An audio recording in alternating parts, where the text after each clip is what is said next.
Welcome into this weekend's MLS Best Bets show, and MLS Cup Playoffs Round 1 action continues with Game 2s being played over Friday, Saturday, and Sunday this weekend with 8 games. Now in the first Game 1s, we saw home teams win 6 of 8. One went to PK, so they were 5-1-2 in regulation. We had just the 2 draws, and the overs and unders, it was 5-3 to under 2.5 totals, so several close games here. If you want to help out the channel, give this video a like, subscribe to the channel, and you can even get extra picks throughout the week in the members only section. Now let's get into it. I've created these bets over at Bet365 and Caesars Sportsbook. Now, right now they have some great offers. Depending on what region you're in, Bet365, you could bet $10, get $50 in bonus bets, or a first bet safety net of up to $1,000 in bonus bets. Caesars has up to $1,000 first bet on Caesars offer too. You can see these offers and all kinds of others at different sportsbooks if you click the link in the comment section of this video, signupexpert.com/shredthespread. It is also right up there and in the comments, like I said. So let's go. Friday night, we've got 2 games. It's Charlotte FC and Orlando City. The city of Charlotte will get their first home playoff game in any sport since 2016, being played on Friday. So this is a big game, not just for Charlotte FC, but for Charlotte sports fans as well. Charlotte looks to bounce back at home in Game 2 after losing 2-0 in Game 1. Orlando led in shots 17-9 and shots on target 6-2. Goals from Facundo Torres and Martin Ojea gave them the win. The Crown will be without Pep Biel, who took the late red card in the 91st minute. Weakens them offensively for sure, but he did have only 2 goals in 10 games this season. Now, the teams were only separated by 1 point this season, with Orlando 4th and Charlotte 5th. Orlando now has only 4 losses in their last 18 matches in all competitions. Only once in 22 games, and that was against Cruz Azul in the Leagues Cup, have they failed to score a goal, so they're usually always great to get on the score sheet. Over the last 15 rounds of regular season play, they were 10-1-4. Only Seattle and Miami have collected more points in that time. Only 7 teams collected more home points than Charlotte this season. Overall, the 37 goals conceded was bested only by Seattle's 35. Charlotte's games averaged a league low 2.4 goals per game, and they were one of only 3 teams to play to more under 2.5s than overs, going 20-14 to the under. That was the highest rate. Orlando had given up a goal in 5 straight, 9 goals in those 5 games before that shutout win in Game 1. Charlotte had been undefeated in 5 games, being 4-1-0 before their loss in Game 1. In the regular season, these teams drew 2-2 in Charlotte in June, and Orlando won at home 2-0 in September. So the Lions have now scored 2 goals versus Charlotte 3 times this season. Certainly, you could always bet on them to get on the score sheet again. Orlando has been so good of late, but the Crown are at home, and they need this. This should be close. I would expect at least Charlotte to get on the score sheet. Both teams to score, not a bad option either. Before this parlay, Charlotte to score. Next up, Colorado Rapids and the LA Galaxy. The Galaxy were dominant at home all season, only losing 1 time. And that continued in Game 1, where they routed the Rapids 5-0. Dejan Joveljic and Ricky Puig scored a brace. Even left back John Nelson got involved in the scoring as well. LA had 67% possession, led in shots 18-1. And shots on target, they blanked Colorado 9-0. Now the venue switches over to Colorado. The Galaxy aren't as good away from home, where they are just 6-4-7. They still did outscore opponents 26-25. Rapids had the 6th best home point total. They were 10-3-4, outscoring their opponents when playing at home 33-22. Since May 25th in all competitions, LA has 16 wins, 7 losses, and just 1 draw, where they won in PK. So they rarely draw games. 6 of those 7 losses were on the road, though. So this could be a spot where Colorado could level this series. Home or away, LA has scored multiple goals, though, now in 6 of 7, but then they've conceded a goal in 7 of 8 and in 16 of 17. The both teams scoring over 2.5 has gone 7-1 and 12-2. The Rapids picked a bad time to be slumping here in the playoffs. They've lost 3-0, 3-1, 1-0, and then 3-2 on decision day, and then most recently that 5-0 defeat as well. On the injury front, Zach Steffen returned last game as keeper. Cole Bassett, though, still missed out, and Georgi Mihailovic left decision day being stretchered off with an ankle injury and missed out last game too. Now those guys have been practicing this week, but it's too soon to know if they'll make it onto the pitch this week. So that is, once again, likely their 2nd and 3rd scorers being out of this game, leaving only top scorer Rafa Navarro. That's basically the main and only threat. He had 15 goals on the season. Next up would be 4th leading scorer Kevin Cabral, who had 5 on the year. The Galaxy took both meetings in the regular season, winning 3-2 at home and 3-1 on the road. So they've scored now 3 or more goals versus Colorado 3 times this season. After that 5-0 rout, certainly you could see them scoring 2 or 3 again here. Unlikely they'll score 5 again. The good news for Colorado is that they're at home with the altitude advantage, and without the aggregate scoring in the MLS playoffs, they don't need to equal Game 1's 5-0 loss like you might see in other tournaments here. They just need to win the game some way, somehow. It doesn't need to be by 5 goals or more, but they are injured. They are in poor form. LA, though, they've lost 4 of 5 road games, and those scores were 2-1, 3-1, 2-1, 4-2, and 2-1. That one win, though, was just 2 games back against this Colorado team where they won 3-1. It was just 2-1, though, until stoppage time. I could easily see the Galaxy winning, Galaxy scoring 2 in a parlay, both teams to score over 2.5, or simply for the sake of this parlay, Galaxy to score. Certainly, they should get on the score sheet here.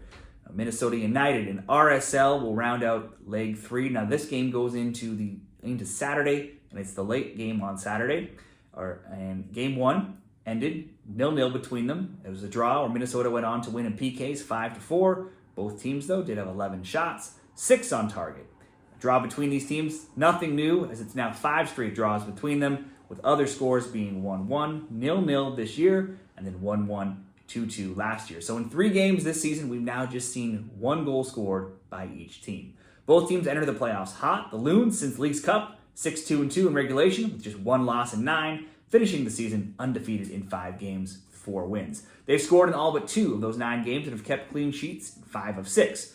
RSL has now only lost twice in 10 games in regulation since League's Cup, with 0 regulation losses in their last 7, while only conceding 1 goal in their last 4. This, again, looks just too close to call, just like the first game was. Maybe this could be a Minnesota home win to end the series, but a draw or the under is very likely possible as well. That's how I saw Game 1 ending, but unfortunately didn't bet it. If we look at a lot of under stats here, RSL 3-1 to under 2.5 recently, 5-0 to under 4.5. Minnesota also 3-1 to under 2.5, 6-1 to under 4.5. So lots of options. I could see the draw at plus 270, an under 2.5 at plus 135 as good straight bets, but even the under 3.5 or even under 4.5 could be good parlay options. I don't see this turning into a shootout. No games between these teams have been, and they are just so close from that game 1. I could see a similar result here. So let's go Minnesota, RSL, under 4.5, the Galaxy to score, Charlotte to score, minus 131 in those parlay odds for that first one. Now we'll move in to Saturday, the other games on Saturday for this second parlay. This one will just be 2 games that will pair together. It's New York City FC and FC Cincinnati. Game 1 saw Cincinnati take advantage of their home field. They outshooting New York 22-6, 7-2 in shots on target, and Yamil Assad's 51st minute goal stood up as the game winner in a 1-0 win. New York City really didn't create much. In fact, they lost the XG battle by a wider margin than any other team in Game 1, and they did lose. Tavon Gray took a red card at the end of that game, so he'll miss this one. This will be the 5th meeting this season, with Cincinnati winning 1-0 at home in MLS, 4-2 at home in the Leagues Cup, and then New York winning 3-2 at home in MLS back in early October. Cincy has won 6 of the past 7 overall between them, going back a bit further. Despite a decent season where they finished 6th, that earlier win over Cincy was New York's only win over a top 3 team in either conference all season long. So even though they had a decent year, they usually beat up on some of the lower ranked teams. Interestingly, a home team has still never failed to score between them in 15 all-time meetings. So that's some good news for New York to possibly get on the score sheet here and maybe even up this series. New York has now only 3 wins in 11 games overall. They've conceded, though, in 14 straight, scored in 12 of 14, and the both teams' scores gone 12-2. Cincy has scored in 13 of 15, but only have 2 wins in their last 6. They've conceded in 6 of 7, in 11 of 13, and the both teams to score, and over 2.5 is 6-1. Outside of last game, both of these teams are usually good both teams to score bets. So let's do that here. New York and Cincy, both teams to score. And we'll pair it up with Atlanta United and Inter Miami. The Stars came out in Game 1 with Luis Suarez and Jordi Alba scoring for Miami, Saba Lopez for Atlanta in what ended in a 2-1 Miami win. It was Saba time. Once again, a Saba versus Miami this season has had shot totals of 5-5-2 and goal totals of 2-1-1. So certainly, if you wanted to bet some player props, obviously all the regular suspects for Miami are good bets.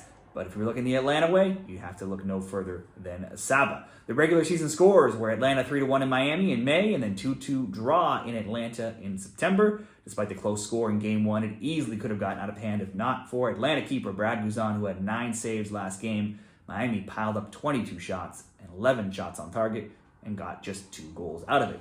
Since losing to Columbus in the League's Cup, Miami won 3, drew 3, and then ended winning 3 more. They outscored their opponents 23-10 in that time before coming into the playoffs.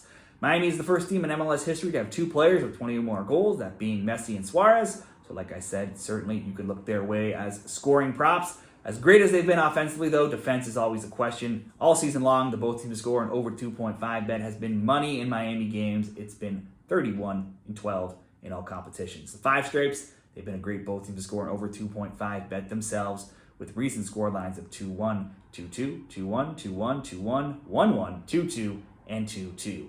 Atlanta came into last game winners of 3 straight, but they only have 5 wins in 19 across all competitions, and they'll be up against it here to upset Miami. One thing I expect, though, is should be goals, especially with Atlanta seeing 2 defenders in Brooks Lennon and Stan Gregerson leave last game injured. Like I said, the both teams to score over 2.5, always a great bet, but we can simply focus on Miami here if we want and just go Miami over 1.5. Pair that with the New York and Cincy, both teams to score, and get some decent odds at plus 133. Now let's go into Sunday's games. We have 3 more MLS Cup playoff games on Sunday. It starts off with the New York Red Bulls and the Columbus Crew. The Crew scored 3 goals in both games this season, winning 3-0 at home and 3-2 in New York. There had been 3 or more goals scored in each of the past 5 meetings, and the both teams to score had been 7-1 when they met. Now, those high-scoring Crew win trends came crashing down in Game 1 with New York went to Lower.com Field and won 1-0 behind Felipe Carvalho's 25th minute goal. New York for the win. New York got the win despite having only 22% possession, being outshot 15-11 and 8-3 in shots on target. Columbus was though without Diego Rossi, who sat out injured, and it's worth monitoring his status for Game 2. If you saw this upset coming for New York, you were likely in the minority. After Tuesday's win in all competitions, they have just 4 wins now in 21 games and just 2 wins in 12. Usually their defense struggles, have conceded multiple goals in 5 of 6 before that Game 1 win. Offensively, the Red Bulls have now at least scored 10 and 11 of their last games. The Crew ended the season with 3-2, 4-0, and 3-2 wins, but have now given up a goal in 7 of 8 and 14 goals in 8 games. Overs were cashing at a 6-1 rate to both 2.5 and even 3.5 totals prior to that 1-0 loss last game. Now, Columbus, it's unlikely if they put on a similar amount of pressure as they did the first game that they will not get on the score sheet and quite possibly not win and even up the series. So there certainly is a great plus 200 price on Columbus to get the win here if you wanted to do that as a straight bet or in any sort of parlay, the double chance, the draw no bet, or simply to score. I can't see Columbus getting shut out twice. We'll start this off with Columbus to score here. Next, we'll go to Houston Dynamo and the Seattle Sounders. Now, coming into Game 1, I gave a lot of stats in the last video as to why this game looked like it could have been an under or a draw. And then I went and bet on Seattle simply to score a goal. The whole analysis was right and the bet was wrong. Seattle did win, but it came in a shootout, not giving me that goal. It was 0-0 with Seattle going on to win in PKs. The Sounders had 55% possession, outshot the Dynamo 18-7 and 2-0 in shots on target. With only 2 shots on target, it's not surprising. The XG was very minuscule as well, 1.03 for Seattle, 0.45 for Houston. Houston also played the final half an hour down a man. Central playmaker Coco Carrasquilla took a red card in the 66th minute. That will be a big loss this game. Seattle could also be down a man as Jordan Morris left last game with a hamstring injury, he being their leading scorer on the season. Surely that means more time for Raul Ruiz-Diaz at this game. Back to the low scoring stats between these teams. Seattle allowed the fewest goals in the league at 35. Houston gave up the 3rd fewest with 39. Seattle was first in XGA, Houston 9th. Seattle allowed the fewest shots on target, Houston the 7th fewest. Only 3 teams played to more under 2.5 totals this season, and Seattle at 18-16 was one of them. Houston was 17-17, and both teams saw their games average an almost league low of 2.5 goals per game. Only Charlotte's had fewer at 2.4.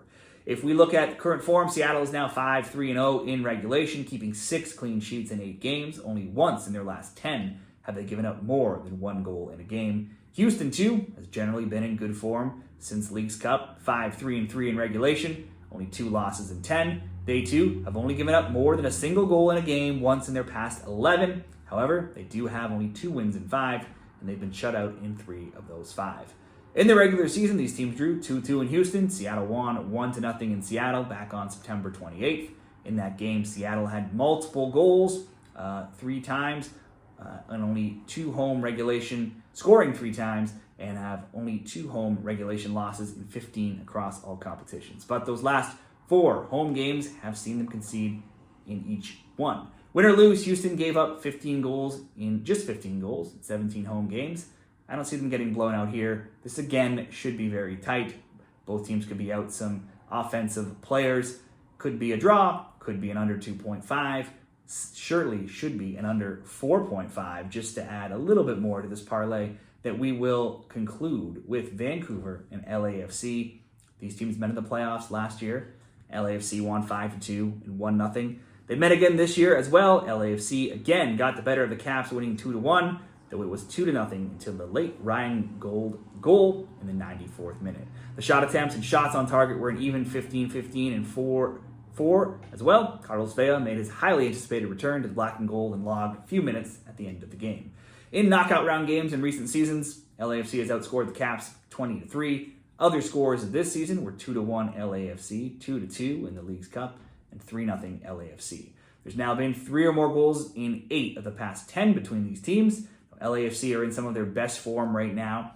Since winning the US Open Cup, they then won 5 more games to snatch first place in the West on decision day before winning in Game 1 as well. So it's now 7 straight wins where they've outscored teams 16-5. You can't say the same about Vancouver, who backed in the playoffs. They had 4 straight losses. They were winless in 7 MLS games before blowing out Portland 5-0 in the wild card game. LAFC always seems to get the best of Vancouver. You'd think they'd get the win, but the Caps did hang around last game, and I think they can get on the score sheet at home. So we'll go both teams to score between Vancouver and LAFC, paired with Columbus to score, and just throw in that under 4.5 to bump it up a little bit with Houston and Seattle, and we'll go get that at plus 106 for that 3-game parlay. I'll summarize all of these picks in a graphic at the end of the video so you can see all the 3 different parlays there. But what do you see happening in this weekend's Game 2 matchups in the MLS Cup playoffs? Share your bets down there in the comments. Let me know where you're watching from. And hopefully, whatever you're betting on, we all get some winners this weekend.